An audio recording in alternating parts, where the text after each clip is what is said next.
நம்ம பார்க்க போகிறது சுவையான கருப்பட்டி தோசை. இதுக்கு வந்து 1 கப் இட்லி அரிசி, 1 கப் பச்சரிசி, 1/4 கப் உளுந்து, 1 ஸ்பூன் வெந்தயம் இதெல்லாம் நல்லா சேர்த்து 2-3 டைம் நல்லா கழுவிட்டு 3லேருந்து 4 மணி நேரம் ஊற வச்சு எடுத்துக்கலாம். இப்போ ஊறின அரிசியை மிக்ஸி ஜாரில் சேர்த்துட்டு அரை மூடி துருவின தேங்காயை இதில் சேர்த்து நல்லா அரைச்சி வலுவலுன்னு எடுத்துக்கலாம்.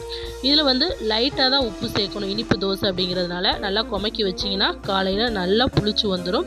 இப்போ பாருங்கள், காலையில் சூப்பராக புளிச்சிருச்சு. இதில் வந்து ஒரு கருப்பட்டியை நல்லா துருவி பாக எடுத்துக்கலாம்.